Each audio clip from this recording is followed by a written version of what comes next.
السلام علیکم۔ آج ہم نیا ناول لے کر آئے ہیں اور ناول کا نام ناول کے آخر میں لکھا ہے، تو چلیے شروع کرتے ہیں۔ اسٹیج پر پرفارم کر کے اپنا لوہا منوانے والا پاکستانی ڈھولچی ڈھول کو تال پر لا کر تھاپ دینے لگا۔ اس کے باقی ساتھیوں نے بھی تال پکڑی اور پنڈال میں جھومر ڈالتے مردوں نے بھی جھومر کے انداز میں پاؤں اٹھانا شروع کر دیے۔ سرخ شیل لگی قیمتی کرسیوں سے یکایک اونچی پوزیشن والوں کا ریلا اٹھ کھڑا ہوا۔ پھر تو پیسوں کی گویا بارش ہونے لگی۔ دیکھتے دیکھتے پنڈال میں بچھایا گیا سرخ قالین پیسوں سے چھپ گیا۔ برقی کمکوں اور رنگ برنگی لائٹوں سے سجا پنڈال حویلی سے بڑھ کر حسین لگ رہا تھا۔ سجاوٹ ایسی حسین کی گئی تھی کہ آنکھیں خیرہ ہو رہی تھیں۔ اس کے دیکھتے دیکھتے علاقے کی معزز شخصیات اٹھ کر ولیمے کے دولہا خان راول کے پاس جانے لگے۔ نوٹوں کی برسات کا مقابلہ سے لگ گیا۔ ان کا پہرا آسمان کو چھونے لگا۔ مجھے 3 لاکھ دیتے ہوئے موت آتی ہے اور جانے کتنے 3 لاکھ ان فضولیات پر اڑا رہے ہیں یہ لوگ۔ تنفر، غصہ اور شدید رنج کی کیفیت نے اسے بم کا گولہ بنا دیا۔ شامیانے کی اوٹ میں کھڑے کھڑے اس نے گھونگھٹ لمبا کھینچ کر دوپٹے کی بکل مار لی۔ ایسی بےعزتی کروں گی پورے بھرے پنڈال میں، زمانہ مثال دیا کرے گا۔ معزز مہمانوں کو بھی تو پتہ چلے کہ انٹرنیشنل سطح کے فنکار بلانے والے دل کے کتنے چھوٹے ہوتے ہیں۔ دل میں تہیہ کرتے اس نے خان راول کے خیال سے بھی آنکھ چرا لی۔ وہ جب اپنا رہا ہی نہیں تو پرواہ کیا کرنی؟ پرائے رشتے اور پرائی چیزیں عزت بڑھاتی کم اور گھٹاتی زیادہ ہیں۔ ایسا سوچتے ہوئے وہ بھول گئی کہ وہ بھی خان راول کے لیے پرائی ہی تھی اور وہ بھی عزت اتارنے ہی جا رہی تھی۔ محبت کا دعویٰ رکھنے کے باوجود باپ نے 100 بار منع کیا کہ جتنا کر چکی ہو وہی ناقابل برداشت ہے، اب خدا کے لیے کچھ اور نہ کرنا۔ لیکن ہائی یہ خود سری، ہائی یہ خود ساختہ صاحب کوئی۔ اس نے سب پچھلے پشت ڈال کر قدم آگے بڑھا دیے۔ او بی بی ادھر کدھر کو؟ بوتل کے جن کی طرح گارڈ سامنے آ کر مخصوص انداز میں پوچھ رہا تھا۔ اس نے گھونگھٹ اور لمبا کھینچ لیا۔ بابا سائی نے ہمیشہ کی طرح یہاں بھی مجھے ہی دبایا، جبکہ سجاول بھائی کا رشتہ پکا کرنے سے پہلے باقاعدہ پوچھا گیا تھا۔ چلو اب خود ہی بہورانی کا منہ دیکھا کریں گے، بلکہ اب تک انہیں اندازہ ہو گیا ہوگا اس کا۔ اس نے ڈاڈو گھڑی پر 12 کے ہندسے جگمگاتے دیکھے۔ جاؤ یار، ہانیہ انتظار کر رہی ہوگی۔ خان سجاول نے دوسری بار کونی ماری تو وہ مزید ٹھس ہو کر بیٹھ گیا۔ اب ملک کی مہنگی ترین رقاصہ رقص پیش کر رہی تھیں۔ ادھر ادھر بھٹکتی اس کی آنکھیں پنڈال کے انتہائی کونے میں کیٹرنگ والوں کے لیے بنے دروازے پر پڑی تھیں۔ وہ 7 پردوں میں بھی چھپ کر آتی تو وہ بھی اسے پہچان لیتا۔ اس کی ہر ادا اسے لاشعوری طور پر یاد تھی۔ یہاں تو صرف ایک گھونگھٹ تھا اور وہ فوراً کھڑا ہو گیا۔ رات کے اس وقت اور ایسی جگہ پر منہ اٹھا کر آنے کا مطلب تھا کہ وہ بھی آتش فشاں ہی بنی ہوئی تھی۔ ایک تو اپنی بزدلی کے ہاتھوں ہوئی شادی، اوپر سے اس کا یہ قتل۔ خان راول شدید طیش میں وہاں پہنچا تھا۔ بھکارن ہوں، اندر جانے دو۔ زہر خند ہو کر جواب دیتے ہوئے اس نے زبردستی اندر جانا چاہا تھا۔ گارڈ اسے ہاتھ سے دھکا دے کر پیچھے ہٹانے لگا تو اس نے آواز دی، پیچھے ہٹو، میں دیکھتا ہوں۔ وہ اسے بازو سے پکڑے تقریباً گھسیٹتا ہوا باہر لے آیا۔ اب اس کا رخ بائیں جانب قریبی درختوں کے جھنڈ کی طرف تھا۔ جہاں دیگیں یہاں وہاں ترتیب سے دھری تھیں۔ جھنڈ میں لا کر اس نے بچھاڑنے کے انداز میں بازو چھوڑ دیا۔ سبو گرتی گرتی بچی۔ تمہیں ذرا شرم نہیں آتی؟ غصہ تو اسے باپ اور خود پر تھا۔ اپنی دلہن پر اتارنے کا حوصلہ نہ ہوا تھا، اب سبو نے موقع دے ہی دیا تھا تو اس پر اتار کر دل ہلکا کر لینا اچھا فیصلہ ثابت ہو سکتا تھا۔ تم لوگوں کو آتی ہے؟ ظالموں، تم لوگوں سے یہی سب سیکھا ہے۔ افسوس بے رحم ہونا نہیں سیکھ سکی، اس لیے پنڈال گئی کہ ڈھولچیوں اور ناچنے والیوں پر لاکھوں لٹاتے لوگ ابا کے آپریشن جتنے رقم مجھے دے ہی دیتے، پھر بھی حویلی پر تھوک کر نکل جاتی۔ کوئی اور تمہاری جگہ ہوتا تو کھڑے کھڑے زبان کھچوا دیتا۔ یہی تو آتا ہے، جان لینا، زبان کٹوانا۔ اسی لیے تو خان جی اور خانم نے میری منتوں کو بھی مٹی میں ملا دیا۔ کہتے ہیں بیاہ کے بعد ہسپتال لے جائیں گے، مقصد تو یہی ہوا کہ مر آ جائے۔ بابا صاحب کا پتہ تو ہے تمہیں، یہی بڑی بات ہے کہ انہوں نے صاف منع نہیں کیا۔ خیر، میں رقم کا انتظام کروا دیتا ہوں، اللہ خیر کرے گا۔ چاچا جی صحت یاب ہو جائیں گے۔ اپنی بھیک اپنے پاس رکھو چھوٹے خان، حق نہیں دلوا سکتے تو ہمارے لیے چوری کرنے کی ضرورت نہیں ہے۔ یہ بھیک منٹ میں خانوں کے مہمان دے دیں گے۔ اب بس پنڈال میں پیسے پھینکنے اپنے ابا حضور کو دیکھیں۔ اس نے سر سے اترا دوپٹہ درست کیا۔ بھیک کا کیوں کہتی ہو؟ تم جانتی ہو میں چاچا جی کی کتنی عزت کرتا ہوں۔ اتنی عزت یا اہمیت ہوتی ہماری تو ہفتوں میں 2 منٹ ہی آ کر بیمار کا حال پوچھ لیتے۔ دل میں برباد محبت کا غم ٹھاٹھے مار رہا تھا، نمکین پانی سبھی گالوں پر بہنے لگا۔ باپ کی عیادت نہ کرنے کے گلے کے ساتھ اس کی شادی کا ماتم بھی تھا۔ ماتم سر ابھی ہوتے ہیں کیا خود غرض قتیل، اپنی غموں پر روتے ہیں لے کر کسی کا نام۔ بھرم رکھنے کی خاطر اس نے شدت قرب و عزیز میں قدم پنڈال کی طرف بڑھا دیے۔ صبح پنڈال کی طرف گئی تو میں ٹانگیں توڑ دوں گا، اس نے پیچھے سے دوپٹہ پکڑ کر کھینچا۔ راول خان، میں شور مچا دوں گی، خدا کی قسم تمہاری جگہ کوئی اور ہوتی تو میں گلا کٹ کر دیتا۔ گلا کاٹ دو مگر حق نہ دینا بے شرم لوگ۔ زہر اگلتی وہ راول خان کو تیش دلا جا رہی تھی۔ ایک تو اسے یہ ٹینشن تھی کہ اس کی غیر موجودگی پنڈال سے حویلی تک مسئلہ کھڑا کر دے گی، اور دوسرا کوئی متوجہ بھی ہو سکتا تھا جو وہ بالکل نہیں چاہتا تھا۔ اس نے سفید کڑکڑاتی قمیض کی دائیں بائیں جیبوں میں ہاتھ ڈالا، ایک سے پیسے نکلے، دوسرے سے پرس۔ اس نے پرس سے بھی رقم نکال لی، ساری ملا کر اس کی طرف بڑھا دی۔ یہ لے کر گھر جاؤ، میں باقی رقم ابھی تمہارے گھر لے آتا ہوں۔ میرے پنڈال جانے پر تم کو کس خوشی میں اتنی غیرت آ رہی ہے؟ میں کون سا تمہاری ہونے والی بیوی ہوں؟ وہ ناگن کی طرف پھنکار رہی تھی۔ راول اس کی خود سری اور خود اعتمادی کو بچپن سے جانتا تھا، اس لیے لڑائی سے گریز برت رہا تھا۔ وہ بیچ پنڈال میں جا کر ساری عزت 2 کوڑی کی کر سکتی تھی، اپنی بھی اور ان کی بھی۔ تم نے کبھی اس خواہش کا اظہار ہی نہیں کیا، ورنہ ہونے والے کی بجائے ہو چکی بھی ہو سکتی تھی۔ راول خان نے بات مذاق میں ٹالنے کی کوشش کی۔ تمہاری بزدلی کا خوف نہ ہوتا تو حویلی کی چھت پر کھڑے ہو کر علی الاعلان اظہار کر دیتی، لیکن میرا یہ جرم بھی جناب کے ابا حضور نے جناب کے خاتے میں ہی لکھ کر کوڑوں کی سزا مرمت فرما دینی تھی، اور خان راول خان نے اپنا سابقہ بزدلانہ ریکارڈ برقرار رکھتے ہوئے کسی کے کوڑے بھی اپنی پیٹھ پر کھا لینے تھے۔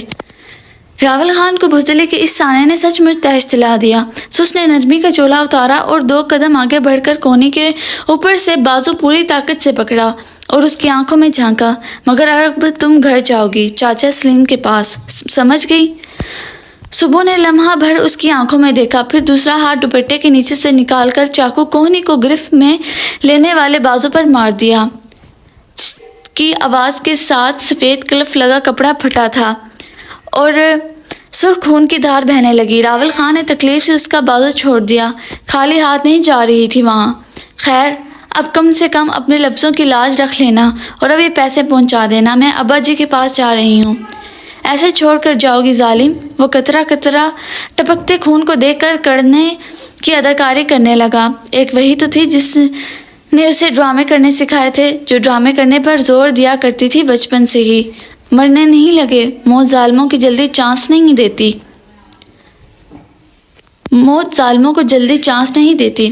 اس سے پہلے کہ وہ جاتے، کتوں کے بھونکنے نے آسمان سر پر اٹھا لیا۔ وہ دونوں لمحوں میں ٹارچوں کی روشنی میں نہا گئے۔ باقر کا غصہ آسمان کو چھو رہا تھا، اس کا بس نہیں چل رہا تھا، ورنہ راول اور صبح کی اب تک جان لے چکا ہوتا۔ ہانیہ اس کی بہن ہی نہیں دوست بھی تھی۔ اس نے 1000 بار کہا تھا کہ ہانیہ راول کے ساتھ خوش نہیں رہے گی کیونکہ راول اس کے قابل ہی نہیں تھا۔ یہ بات شادی کے دوسرے دن ہی ثابت ہو گئی تھی۔ مختصر بات کرو، مجھے مہمان خانے واپس جانا ہے۔ خان جی خود تیش میں لگ رہے تھے، اپنی ایسی ناحلف اور بد کردار اولاد رب کسی کو نہ دے۔ اس سے بہتر تھا کوئی لڑکی پیدا ہو گئی ہوتی، میرے شملے کا خیال تو کر لیتی۔ بند کمرے میں حویلی کے تمام نفوس دم سادے کھڑے تھے، سوائے خان سجاول کے، جو بد ستور مہمان خانے میں مہمانوں کے ساتھ تھے۔ خان جی، اس کا بندوبست کر دیں، اس نمک حرام نے کل بھی سر میں خاک ڈال ہی دی تھی۔ خانم کو صبح کا کل کا لہجہ ہی نہیں بھولا تھا، آج تو آخری حد سے بھی کوئی آگے کی چیز ہوئی تھی۔ نہیں بجھواتے رہو گے نامراد، یا اصل بات بھی بتاؤ گے؟ میں بتاتا ہوں خان بابا۔ سفید کلف لگے کڑکڑاتے سوٹ میں تکسک سے تیار خان باقر مؤدب سا آگے بڑھا۔ یاسمین خانم نے درزیدہ نگاہوں سے خان راول اور صبیحہ سلیم کو دیکھا تھا۔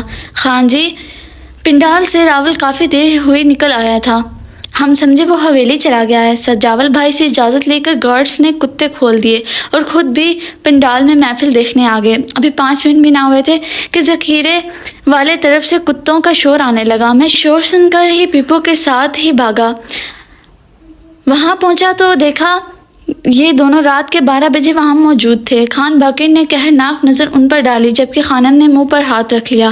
خان سائیں، چھوٹے خان کا بازو بھی زخمی تھا، صبح کے ہاتھ میں چاقو اور یہ پیسے تھے۔ پپو نے چاقو اور پیسے ہاتھوں پر رکھ کر خان کے آگے پیش کیے۔ انہوں نے ایک نظر دیکھ کر واپس نظر خان باقی کی طرف موڑ لیں۔ جانور خون کی وجہ سے بھی مشتعل تھے، رازداری کی کوشش کرتے ہوئے آپ کے سامنے کھڑے ہیں۔ اب آپ بتائیں کیا کریں، مستحق تو یہ سنسار کیے جانے کے ہیں۔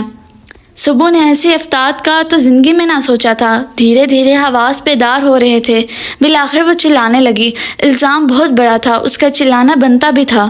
خان سائیں، میں کسی سے ملنے نہیں گئی تھی بلکہ پنڈال جا رہی تھی، اور آپ نے مجھے مجبور کیا پنڈال جانے پر۔ کیا تھا اگر کل مجھے پیسے دے کے کہتے اپنے باپ کو اسپتال لے جاؤ؟ ساری زندگی بابا نے آپ کے لیے کام کیے، لوگوں کو ان کی محنت کے سے کم پیسے دیے، اور انہیں کیا ملا آپ سے؟ بیماری اور علاج کے لیے بھی نہیں۔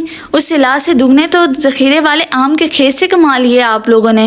میرے پاس حساب ہے، آپ اچھی طرح جانتے ہیں میرا حساب کیسا ہے، اس لیے بھیک مانگنے گئی تھی پنڈال۔ ڈھولچی پر لاکھوں لٹانے والے کسی انسان کی زندگی بچانے کے لیے بھی نہیں دیتے۔ لیکن چھوٹے خان نے مجھے روک لیا۔ بس کرو لڑکی۔ خان کا غیظ سوان نیزے پر پہنچ گیا۔ غضبناک ہو کر بیوی کو پکارا، زرینہ، حویلی کے نوکر بھی قابو نہ آئے تم سے؟ یہ کل کی چھوکری ایسی ہے تو باقی کیسے ہوں گے؟ سائیں معافی دے دیں، اب یہ میرے کنٹرول سے باہر ہے، آپ ہی کچھ کریں۔ توبہ توبہ، ایسی نیک ماں کی ایسی چنڈال بیٹی۔ ارے حویلی سے باہر کوئی نہ ملا تجھے؟ حویلی کی جن عورتوں کی سارا دن چاکری کرتی ہے انہی کے حق پر ڈاکے ڈالنے لگی۔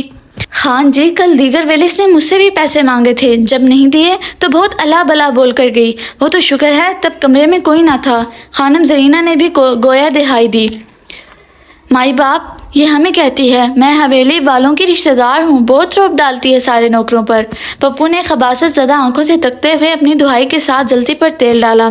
یہ سب جھوٹ بول رہے ہیں۔ سبو نے بکھری الجھی لٹوں کو دوپٹے تلے قابو کرنے کی کوشش کی۔ خان اس کے نڈر انداز کو حیرت سے دیکھ رہے تھے۔ وہ سیاسی لوگوں سے اٹھک بیٹھک رکھنے والے آدمی تھے، سودا و بیچ بھی انہی والے استعمال کرنے کے عادی تھے، گالی بھی نہیں دیتے تھے، غضب کے فیصلے مسکراہٹ کی آڑ میں کرنے والے تھے، لیکن بےعزتی سہنے کی ریت تو شاید ان کی 7 نسلوں میں نہ تھی۔ سو اب بھی بدلہ لینے کا انوکھا انداز اپنایا۔ زرینہ بیگم، جی حاضر سائیں، صبح حویلی میں ایک اور شادی ہے، اس لڑکی کے لیے اچھا سا زیور اور کپڑا لتار تیار کرو، سویرے تڑکے شہر نکلو، خریداری کرو، نکاح کے لیے مغرب کے بعد کا وقت مناسب رہے گا۔ انہوں نے جیب میں ہاتھ ڈال کر نوٹوں کی گڈی نکالی۔ یہ پکڑو خانم۔ سائیں، پیسوں کی ضرورت نہ ہے، بس لڑکے کا بتا دیں تو مہربانی رہی نا جھلی کی جھلی۔ وہ مسکرائے اور پھر ہاتھ سے اشارہ کیا۔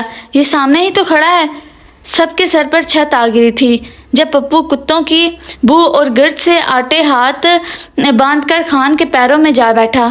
ایسی زبان دراز زنانی کو قابو کر لو گے؟ سائیں، آپ کو کوئی شکایت نہ رہے گی۔ ماسٹر جی نے بورڈ پر 2 ہندسوں کا جمع کا سوال لکھا اور سامنے بیٹھے بچوں کو حل کرنے کا کہہ کر بورڈ پر درمیان میں سیدھی لائن کھینچ دی۔ اب وہ لائن کی دوسری طرف سبز مارکر سے سیب بنا رہے تھے۔ 4 سیب تھوڑے سے وقفے سے بنا کر انہوں نے اسے پاس بلا لیا۔ 2 یہ سیب ہیں، 2 وہ ہیں، گن کر بتاؤ کتنے ہوئے؟ سر جی 4۔ شاباش، اب کاپی دو۔ اس نے دے دی۔ ماسٹر نے اس پر جمع کا سوال لکھا اور کہا حل کرو، لیکن وہ ہمیشہ کی طرح اس دفعہ بھی جواب نہ نکال سکا۔ ڈانٹ پھٹکار کا سیشن چل رہا تھا جب چچا نے بازو پھیلا کر اسے خود میں سمیٹ لیا۔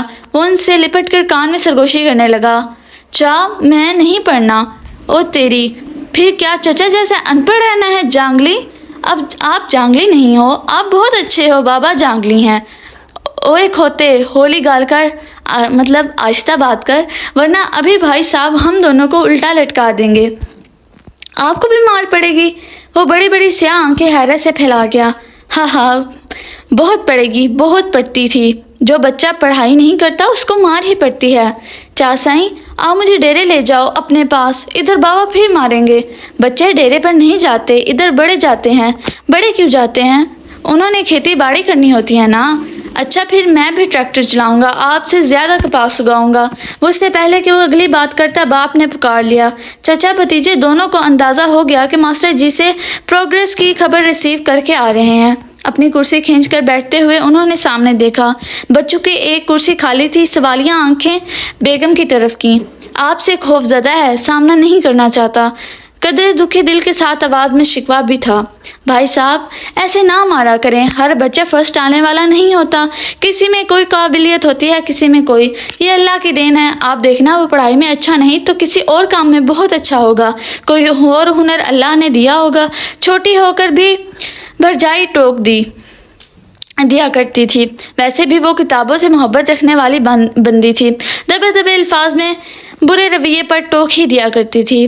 وہ ابھی بہت چھوٹا ہے، مجھے کہہ رہا تھا چا میں یاد بھی کرتا ہوں پھر بھی سبق بھول جاتا ہے، بابا کے سامنے تو بالکل ہی پڑھنا نہیں آتا۔ یہ بہانے ہیں اس کے، باقی اسے کچھ نہیں بھولتا، سبق ہی بھولتا ہے۔ بھائی صاحب کہہ تو رہا ہوں چھوٹا ہے، یہ تمہارا بیٹا تو اس سے بھی 4 مہینے چھوٹا ہے، اس کو تو کچھ نہیں بھولتا، بلکہ اپنی بیٹی کو دیکھ لو، اس سے کتنی چھوٹی ہے، پڑھنے میں یہ بھی اس سے آگے ہے۔ ماں کے ہاتھ سے چاول کھاتی بچی کی طرف اشارہ کر کے خاصے طنزیہ لہجے میں بات مکمل کی گئی۔ یہ ماں پر چلی گئی ہے اور وہ تم پر چلا گیا ہے، صاف کہو نا، اس لیے حمایت کرتے ہو، ساتھ چپکائے رکھتے ہو، اس پر انہیں بھرپور طیش آیا۔ مان لیتا ہوں، اس لیے حمایت کرتا ہوں، اپنے جیسا ذمہ دار تو بنا ہی دوں گا۔ وہ خفکی سے کہہ کر کھانے کی طرف متوجہ ہو گئے تو پردے کے پیچھے کھڑے بچے نے بڑی بے بسی سے چاچا اور باپ کو دیکھا تھا۔ بابا بہت بڑے ہیں، وہ چاچا کی بھی پٹائی لگا سکتے ہیں، تبھی تو چاچا نے بابا کے ساتھ لڑائی نہیں کی، چپ کر کے کھانا کھانے لگے ہیں۔ چھوٹے سے ذہن نے 6 فٹ سے زیادہ قامت اور بڑے بڑے بدن والے باپ کو دیکھا تو چاچا واقعی کمزور لگا اور اپنا آپ چونٹی جیسا۔ دل میں باپ کا خوف اور بڑھ گیا۔ خان راول ہمیشہ کی طرح خاموش و حیرت زدہ سا باپ کو تک رہا تھا۔ حیران پریشان تو خانم بھی تھیں، اس سے پہلے کہ وہ بول کر اظہار کرتی وہ چلا ہی پڑی۔ ڈول کی بے حیائی اور برکتداری کا پرچہ گلے میں ڈال کر اب کیا سمجھتی ہو، ہم تمہارے تابع ہو جائیں گے؟ شدید ناگوار لہجہ تھا۔ ہماری برادری میں لڑکیاں اپنے نکاح و شادی کے معاملے میں نہیں بولتی، اب یہ نہ کہنا کہ تمہارا ہماری برادری سے کوئی تعلق ہی نہیں۔ یہ شادی نہیں، کردار کی سزا دے رہے ہیں آپ، میں بنا قصور کی سزا بھگتنے والوں میں سے نہیں ہوں۔ وہ ازل کی خود سرچ تھی، نڈر ہو کر آنکھوں میں آنکھیں ڈالے جواب دیا تو خان توقی کی آنکھوں کا رنگ اور بدلا، سرخی مزید غالب آئی۔ بنا قصور؟ جو قصور نظر آ رہا ہے اس کی سزا تو دردناک موت ہے۔ ہم تو پھر بھی معافی دے کر شادی کروا رہے ہیں تاکہ ایک بیمار شخص مزید نہ بیمار ہو جائے۔ اتنی میرے باپ کی پرواہ ہے تو پھر دردناک موت ہی دے دیں۔ پپو سے نکاح تو میں مر کر بھی نہ کروں گی۔ تو تم میرے سامنے پپو کے ساتھ شادی سے انکار کر رہی ہو؟ سوائے سانسوں کے کوئی دوسری آواز نہ ابھری۔ 1 بار نہیں 100 بار مستحکم لہجہ تھا۔ انہوں نے قہرناک نظر سے اسے یوں گھورا جیسے اسے گستاخی پر اس کی گردن کا منکا توڑ دے گا۔ باقر خان مولوی فضل کریم کو لے کر آؤ، ابھی نکاح ہوگا۔ جی بابا سائیں۔ باقر مؤدب سے آگے بڑھا۔ اس اعلان کے ساتھ ان کے تاثرات نے کہہ دیا آج کی کانفرنس ختم اور عمل کا وقت شروع۔ خان راول ہمیشہ کی طرح باپ کے سامنے آتے ہی سمون بکمن ہو چکا تھا۔ پپو کی باتیں کھل کر کانوں سے جا لگیں۔ سبو خوف سے پیلی پڑ گئی۔ تو کیا واقعی ساری زندگی کتوں کے رکھوالے پپو کے ساتھ رہنا ہوگا؟ کتوں کے رکھوالے سے ابھی تک بدبو کے بھبکے اٹھ رہے تھے۔ مسلسل پریشانی اور 2 دن سے ناکافی خوراک ذہن اور دل میں بری طرح نکاحت اتری تو سبو کو چکر آنے لگے۔ اسے خبر تھی یہاں سانس بھی حویلی والوں کی مرضی سے لینی ہوتی ہے۔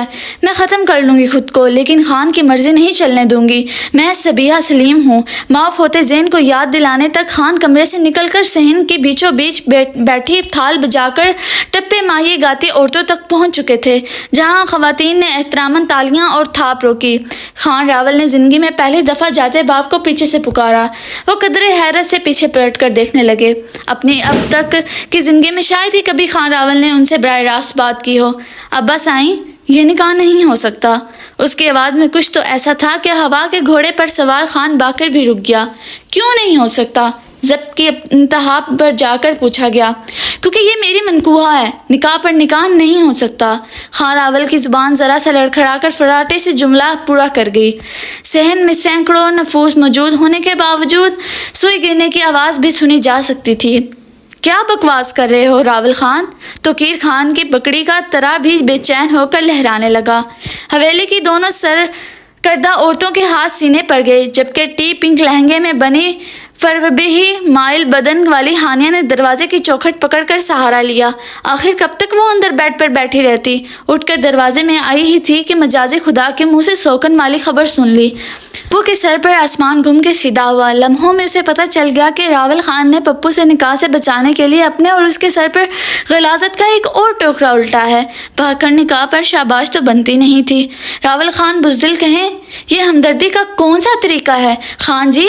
یہ اس سے پہلے کہ وہ پول کھولتی ہمیشہ کی طرح اس سے اپنی بات منوا لی۔ وہ تنبیہ کرتے انداز میں انگلی کھڑی کر گیا۔ چپ، ایک لفظ بھی نہیں، کل بھی بتاتا ہی تھا، چلو آج ہی بتا دیا۔ مہمان خانے تک خبر پہنچ گئی، جانے کیسے، لیکن اب خان سجاول کے ساتھ علاقے کے چند سرکردہ لوگ بھی حویلی کے صحن میں آن وارد ہوئے۔ کہاں ہوا تھا یہ نکاح؟ ایک معزز بزرگ مہمان نے سوالات کا آغاز کیا۔ لاہور میں۔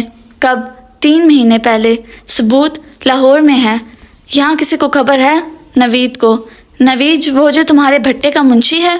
خان باقر کی بے بسی عروج پر تھی۔ صبح کی حالت کاٹو تو بدن میں لہو نہیں، والی ہو چکی تھی۔ خان توقیر نے ہمیشہ جتنا سوچا ہوتا تھا وہ اس سے بڑھ کر بےعزتی کی راہ نکال لیتا تھا۔ خاموش بےعزتی، لیکن اس کے سامنے چوم ہی نہیں۔ اب کی بار تو اس نے خود بھی کی اور صبح جیسے نوکر نما معمولی رشتہ دار سے بھی کروائی تھی، جسے وہ کتوں والی کوٹھے میں رکھ کر مزار دینے والا تھا۔ وہ حویلی میں حصہ دار بن کر سامنے آئی تھی۔ اب ان سب معزز لوگوں کے سامنے کیوں، کیسے یا سیدھی طلاق کی بات کر کے مزید چھوٹا بننے والی بات تھی؟ یہ لڑکی یا پھر خود راول ہی ایسی باتیں کہہ دے گا جو مزید ہتک کا ہی باعث ہوں گی۔ انہیں اپنے خون پر شروع ہو سے ہی اعتماد نہ تھا۔ خون بھی راول کا ہو تو انہیں سوئی کے ناکے جتنا یقین بھی نہ تھا وہ مزید بےعزتی نہیں کرے گا۔ انہوں نے لمحوں میں جوڑ توڑ کر لیا۔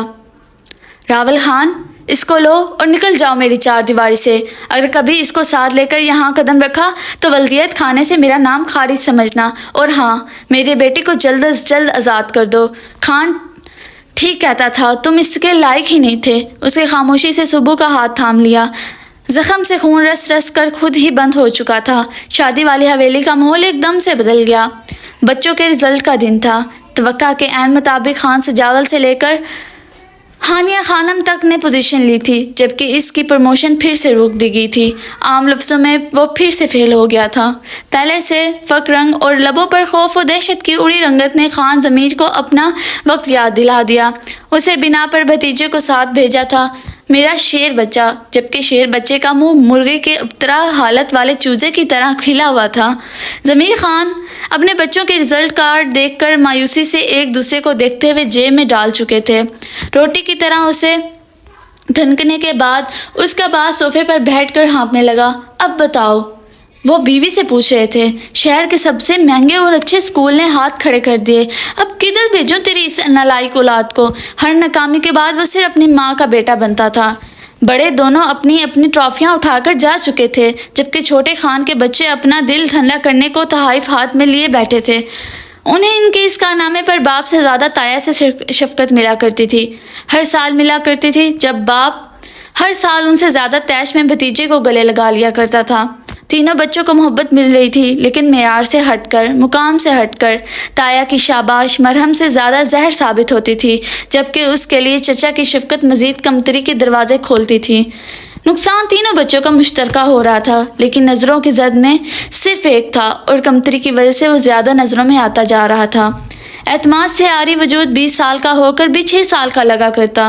بالآخر بےعزتی کے خدشے کے پیش نظر اسے عام اسکول میں تو نہ بھیجا گیا، مگر حویلی میں ٹیوٹر رکھ لیا گیا۔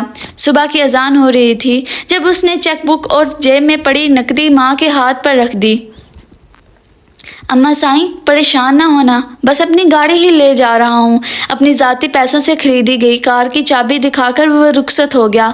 زرینہ بیگم کھڑی دیکھتی رہ گئیں۔ بھاری تن و توش والے سلیم خان کو احساس تو تھا کہ کچھ برا ہوا ہے، لیکن کتنا برا، یہ اب وہ راول خان کے منہ سے سن رہے تھے۔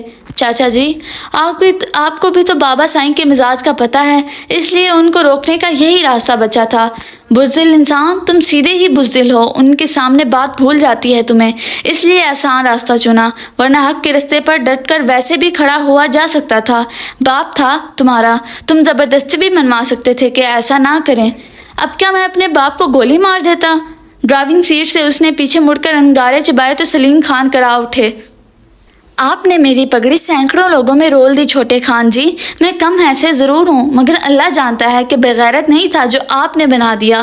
ان کی طبیعت زیادہ بگڑنے لگی۔ اس کا ازالہ یہ سچ مجھ کی شادی ہے، اگر آپ کو اعتراض نہ ہو تو میں آج ہی نکاح کا انتظام کر لیتا ہوں۔ ہمارے پاس اب آپ نے کوئی راستہ ہی نہیں چھوڑا۔ راول خان، نکاح مجھ سے کرنا ہے یا بابا سے جو ان سے پوچھ رہے ہو؟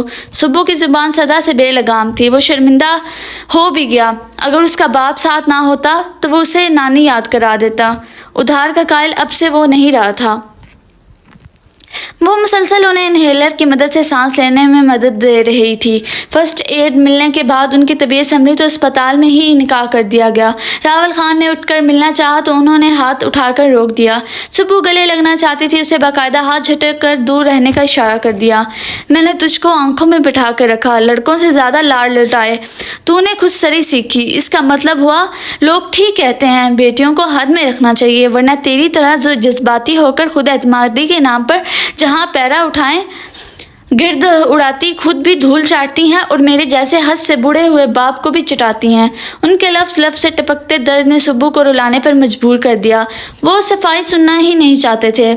اللہ کو حد میں رہنے والے لوگ پسند ہیں۔ میں نے تیرے لیے ساری حدیں توڑ ڈالی، کبھی کسی سے بات سے منع نہیں کیا۔ تیرا کہا میرے لیے حرف آخر ہوتا تھا سبو، تو نے میری آخری عمر ہی برباد کر دی۔ اب سمجھ میں آتا ہے کہ لوگ بیٹیوں پر لاڑ لٹانے کے لیے کیوں خلاف ہیں۔ وہ آنسو بہاتی رہی۔ راول آگے بڑھا تو انہوں نے رخ پھیر لیا۔ قصور جس کا بھی رہا ہو راول خان، میری قبر پر مٹی تو لگ گئی نا۔ تمہارے باپ نے تم پر شفقت کا ہاتھ اٹھا کر تمہیں خود سے دور کیا، اور کوئی باپ کی بے جا محبت پا کر خود سر ہو گیا، کوئی پا کر بھی اعتبار سے انجان بن گیا اور کوئی نہ پا کر متنفر ہی ہو گیا۔ چاچا جی، آپ جانتے ہیں بابا سائی کو جتنا بھی منع کر لیتا، انہوں نے پپو والی بات سے پیچھے نہیں ہٹنا تھا۔ تم نے کہہ کر کب دیکھا تھا؟ بتاؤ ایک بار بھی۔ کہا تھا؟ اس نے نفی میں سر ہلا کر سوچا۔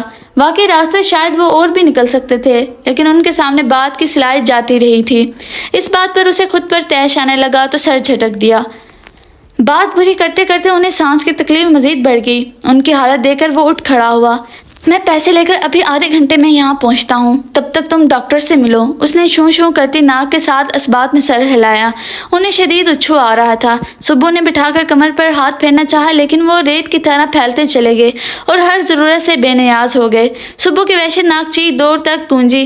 وہ جو گاڑی کسی کے بیچنے جا رہا تھا کہ پیسے گاڑی فروخت کر کے آپریشن اور سرجری کے لیے دستیاب ہو سکے، پھر سے پلٹ آیا۔ زندگی کی وفا سے زیادہ بے رحم ہے، جانے کسی موڑ پر بھی ہاتھ چھوڑ دے، خبر نہیں۔ تدفین کے لیے گاؤں کے گھر واپس آنا ہوا۔ حویلی والوں کا دیا ہوا گھر تھا، لیکن خیر گزری۔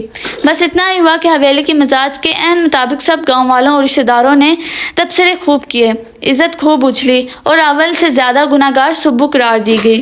پانی ہمیشہ نشیب کی طرح بہتا ہے۔ یہی اصول مرد و عورت کے فعل کے لیے معاشرتی طور پر اپنا لیا گیا ہے۔ عورت کمزور ہے، اپنا دفاع نہیں کر سکتی، اس پر سارا الزام دھر دیا جاتا ہے۔ صبور کی ہر ایک سامنے ڈٹ جانے والی عادت اس کی بد کرداری بنا کر پیش کر دی گئی۔ سب کے پاس ہزار مثالیں تھیں۔ میرے بیٹے سے منہ ماری کی، میرے میاں سے بحث کی، تو کوئی کہتی ہے میرے ساتھ لڑتی ہے۔ یوں خود ہی طے ہو گیا کہ سلیم کی بیٹی نے چھوٹے خان کو پھنسا کر ایسا پاگل کیا کہ حویلی سے ہی نکلوا دیا۔ اس کی خودسری پر پہلے بھی ایسی ہی باتیں ہوا کرتی تھیں، لیکن اب کی ضرب اپنی ذات تک آ رہی تھی۔ چوٹ شدید تھی، جبھی تو دل اور دماغ بلبلا اٹھے۔ ڈھلتی شام کا منظر تھا، دن چھوٹے ہوتے جا رہے تھے۔ شاہ خاور کی دھوپ سے تمازت جلدی ختم ہو جایا کرتی تھی اور شام کی سرخی دھوپ کا بدل بن جایا کرتی تھی۔ جو ہی وہ گھر کی دہلیز لانگا، حویلی سے آئی عورتوں نے ان دونوں کو مانی خیز نظروں سے دیکھتی ہوئی اٹھ کھڑی ہوئی۔ راول کا دل کیا ان سے کہے ان سے نکاح ہو جاتا تو بہت خوشی ہوتی تم سب کو۔ سب اداکاراؤں کو مظلوم کردار ہی کیوں عظیم لگتے ہیں؟ جو اپنے حق کے لیے ڈٹ گیا وہ برا ہو گیا۔ یہ کون سی راکٹ سائنس ہے کہ دن رات پستی ہو اور پھر اپنی بھڑاس اپنے سے کمزور عورت پر نکال کر خوش ہوتی ہو؟ تمہارا ماموں لوگوں نے تمہیں ساتھ لے جانے کا نہیں کہا؟ وہ بولا تو فقط اتنا ہی۔ وہ کیوں کہتے؟ میں بھاگ کر نکاح کر چکی ہوں، بد کردار ہوں، میں نے اپنے باپ کو مار دیا، کوئی مجھے اپنے گھر کیوں لے جائے گا؟ شدید رنج کے ساتھ وہ روئی گئی۔ اسے خبر تھی کہ اس کا اپنا گلہ تھا، اسے اس پر ترس آیا۔ جو ہونا تھا ہو چکا، سوچ لو قسمت نے ایسے ہی لکھا تھا۔ کیوں سوچ لوں؟ یہ سب تمہارا کیا درا ہے؟ وہ چلا اٹھی۔ اس کا فیصلہ پھر کبھی کر لیں گے، ابھی نکلنے کی کرتے ہیں یا جب بابا سائیں کے کار ندے آ کر دھکے دیں گے تب ان کا گھر چھوڑنا ہے۔ جانا کہاں ہے؟ راول کو بچپن سے پتا تھا کہ وہ مضبوط اعصاب کی دلیر لڑکی تھی، لیکن اس وقت میں اسے سنبھلتے دیکھ کر اسے سچی خوشی ہوئی۔ یہاں کا ماحول تمہارے لیے بالکل سازگار نہیں رہا، اس لیے لاہور کا سوچ رہا ہوں۔ اور تم خود؟ میں یہاں نہیں رہوں گا، ہانیہ کے پاس۔ ابھی سوچا نہیں۔ ماحول تو تمہارے لیے بھی ٹھیک نہیں، لوگ باتیں تو تمہیں دیکھ کر بھی کریں گے۔ کب تک کریں گے؟ میں برداشت کر لوں گا، میرا ضمیر مطمئن ہے۔ ضمیر کس نے دیکھا ہے؟ دیکھنے کو گولی مار دو، میں تو محسوس کرتا ہوں۔ دروازہ بجا اور ساتھ ہی آواز آئی، چھوٹے خان جی، آپ کو خان سجاول بلا رہے ہیں۔ جو چیزیں زیادہ اہم سمجھتی ہو سمیٹ لو، ہم نے ابھی نکلنا ہے۔ وہ تو چلا گیا پیچھے، اس کے پاس ماں کی بنائی ہوئی چیزوں کو دیکھنے اور باپ کی شفقت کو یاد کر کے دھاڑے مارنے کے سوا کوئی چارہ نہ رہا۔ اسے اپنی ماں کی دھیما رہنے کی نصیحتیں یاد آئیں۔ برداشت کا سبق اسے بھلا کب سمجھ میں آیا؟ جب چڑیاں کھیت چکی تھی، ماں جس وقت سے ڈرایا کرتی تھی وہ وقت آ کر اسے جکڑ چکا تھا۔ اس پل اسے خود سے نفرت ہوئی۔ اس نے بڑے بھائی سے ملنے کے لیے خود کو تیار کیا۔ پہلی بار ایسا ہوا تھا کہ 3 دن سے وہ ایک ہی لباس میں تھی۔ تم پہلے ہی شادی کر چکے تھے، اس لیے اکتائے رہتے تھے۔ وہ چپ ہی رہا۔ تو تمہیں خبر ہے کس قدر بےعزتی ہوتی ہے؟ پہلے بتا دیتے تو کم سے کم ہانیہ سے شادی تو میں نہ ہونے دیتا۔ آپ بابا سائیں سے کہتے وہ فوراً مان جاتے، بلکہ مجھے سہرا باندھ کر حویلی کے پچھواڑے چھوٹے سے اکھڑے پلستر والے گھر میں لے جاتے۔ واہ کیا حسن زن ہے! یار تم اتنے بدگمان کیوں رہتے ہو ان سے؟ چائلڈہڈ مطلب بچپن بھول کیوں نہیں جاتے؟ اس نے سر جھٹک کر گویا بات بدلی۔ بلایا کیوں ہے؟ اس کے منع کرنے کے باوجود وہ اسے کھینچتا ہوا اندرونی دروازہ پار کر گیا۔ سب لوگ حال میں موجود تھے۔ زرینہ خانم نے خود آگے بڑھ کر اسے باہوں میں لیا۔ راول کیا حال ہو گیا ہے تمہارا میرے بچے؟ کیا حال ہو گیا ہے؟ اس نے جواب میں سوال میں دیا۔ کاش آج بابا سائیں خود مجھ سے بات کر لیں تو بچپن والے سارے خوف نکال دوں گا، بزدلی بھول جاؤں گا، اگلے پچھلے سارے احساس پاک کر دوں گا۔ وہ تنفر سے دل میں سوچنے لگا۔ میلے سفید سوٹ کے ساتھ پیروں میں چپل اترا چہرہ، سرخ بوجھل آنکھیں۔ ماں نے تعصب سے اسے دیکھا۔ راول بابا سائیں تمہیں معاف کر دیں گے، شرط ایک ہی ہے۔ مجھے معافی چاہیے ہی نہیں، بلکہ ان کو ضرورت ہے کہ صبح سے معافی مانگے۔ ان کے چند لاکھ کی ہوس نے کسی کی زندگی چھین لی، اس سے دگنی رقم تو ماں جی نے شادی پر خیرات کی ہے۔ خان تو کیر اس قدر بےزتی پر پہلے ہی تلملا رہے تھے۔ وہ ہمیشہ انہیں اپنے فعل سے شرمندہ کرتا رہا تھا، ان کی دانست میں۔ آج یہ الفاظ بولے تو وہ بے حد بڑے ہوئے تھے۔ سلیم کی زندگی اس کی بیٹے کے کرتوت نے چھینی ہے۔ اس کی بیٹے کے کرتوت نے نہیں، آپ کے بیٹے کے کرتوت نے چھینی ہے۔ یوں ہے تو ہوا نہیں، اس کے ساتھ زبردستی نکاح میں نے کیا تھا۔ چلو تم نے اس سے جبر بات منوا لی، اب ہم بھی جبر سے ہی کہتے ہیں، چھوڑ دو اسے اور باہر آؤ اس دلدل سے، بلکہ ذلالت سے۔ سجاول نے بات آگے بڑھائی۔ اسے چھوڑنا ہوتا تو یہ سب کیوں کرتا؟ تم نے صبح سے ہی شادی کرنی تھی تو سیدھا طریقہ بھی تھا، ہمیں بتایا ہوتا۔ مجھے پتا ہوتا تو میں حویلی کی شادی تم سے کبھی نہ کرتی، بلکہ منشی سلیم کے گھر برات جاتی۔ یاسمین خانم کے دل میں بیٹی کا غم تھا، چنانچہ غصے سے ہی بول رہی تھی۔ اور یہ مان جاتے۔ اس نے باپ کی طرف استضاحیہ نظروں سے دیکھا۔ اسٹیٹس، زمین، جائیداد، کاروبار، جھوٹی شان و شوکت پر لاکھ اڑانے والوں کو کسی کی جان بچانے کے لیے چند لاکھ کی بچت آ جاتی ہے۔ سب بھول کر یہ میری بارات لے کر حویلی کے پچھواڑے چلے جاتے۔ وہاں بارات لے جا کر ان کے جاؤ جلال کو کون سے پھول لگ جانے تھے۔ احمقوں کی جنت میں نہیں رہتا میں، تو اب جہنم میں رہ کر دیکھ لو نا۔ نانی یاد نہ آئے تو خان تو کیر نہ کہنا مجھے۔ شکر کرو یہ بھٹا اور گاڑی نہیں لے رہا میں، ورنہ اوقات تو ابھی یاد آ جاتی۔ خان ضمیر کو اس کی تلوار جیسی کاٹدار زبان پر حیرت ہو رہی تھی۔ انہیں ہمیشہ لگا تھا کہ اس کی کوئی سوچ ہے نہ بات کرنے کا ڈھنگ ہے، وہ کبھی خان نہیں بن سکتا۔ اسے کمی اچھے لگتے ہیں اور وہ انہی میں اٹھتا بیٹھتا ہے، لیکن وہ تو بول رہا تھا، بلکہ کفن پھاڑ کر بول رہا تھا۔ بھٹا کس خوشی میں لے سکتے ہیں آپ؟ وہ تو ذاتی پیسوں کا ہے۔ 5 سال گدھوں کی طرح ذمہ داری کی ہے، دن رات کا فرق بھلا کر۔ ایسے ہی آپ کا اکاؤنٹ ہر سال ترقی نہیں کرتا جا رہا۔ جتنے پیسے خرچ کے نام پر آپ نے مجھے دیے، ان کا حساب کر لیں 5 سالوں کا، اس سے دگنے پیسے آپ کی طرف نکلیں گے۔ گاڑی بھی آپ کے پیسوں سے نہیں لی، اپنی کمائی سے لی ہے۔ راول بابا سے بات کیسے کر رہے ہو تم؟ راول کو یوں لگا راول تو کہیں تھا ہی نہیں، یہ کوئی اور ہی تھا جو برسوں سے بوجھ تلے دبا ہوا تھا۔ اچانک کسی انجان نے وزن ہٹا دیا تو اب